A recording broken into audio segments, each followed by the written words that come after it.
So first time. Cheers! Cheers! Test. That's...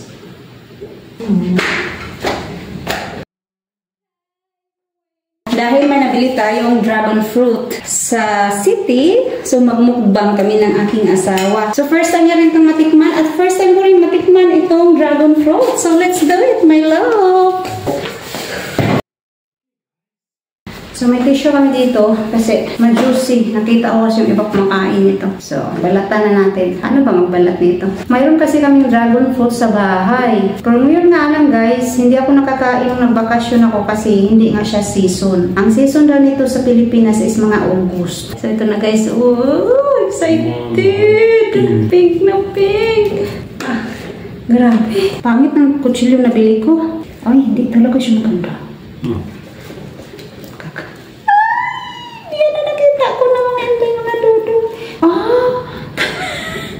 Kailangan ba pala tatanggalin guys, oh? Tingnan nyo.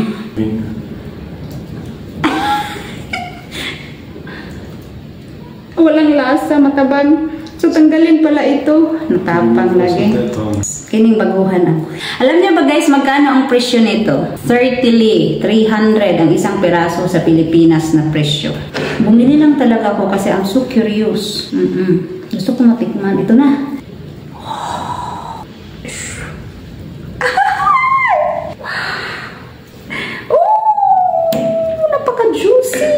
So first time. Cheers! Cheers! Test. That's...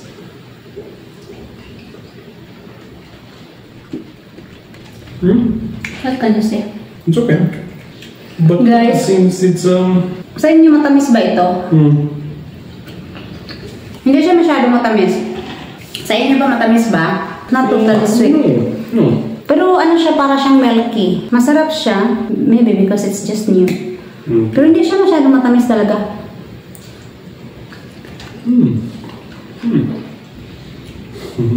Can be a lipstick. Love. Yeah. Like a lipstick.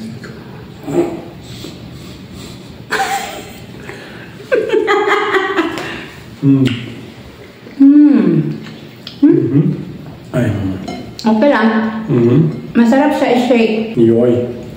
Have seeds here, we can plant that one. It's going like a bush or what? That's big. Oh my god. There's a part that's something sweet.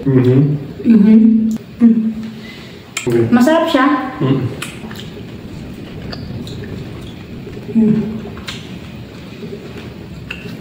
So next one guys, itong yellow. Grabe, nag-thunder. So, ay sus. Guys, ganito lang pala magbalat. Pinahirapan. So, yung mga first timer kasi guys, alam nyo naman, oh. Ang bilis pala balatan. Now you know. I almost cut myself. Oh, but it's something different this one. It's having big seeds, my love. Okay, let's see. Okay, let's see guys how it is. Se mai duce călăt. Tamis rin. Ce e bun. May bunda means mas masarap daw ito guys. Sa isa-isa. Mas masarap. Pero mas ano to siya, malaki ang mga seeds niya. Se e bun. Mas bet ko to.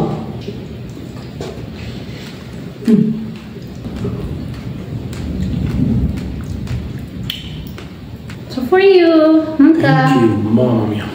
ganito lang pala magbalat ng dragon fruit. So sa kalawa, alam ko na. So yung first time kong nagbalat, hindi marunong. Pinahirapan. So ito yung aking tatanim guys. Oh. Thank you Lord. Done. Okay naman ang taste. Nag-enjoy naman kami guys. So hindi rin logi kahit medyo mahal siya. Mahal talaga guys. Isin ka lahat. Na-crave talaga kanina kaya bumili na ako. Nakita ko mapaya din na malaki. Pero din ako bumili kasi may nakita akong ano medyo sira na siya. Kaya ayoko niya. At last finally nakatikim tayo. Diba? So that's all guys about our video for today. And I hope you enjoy watching. Bye! Bye.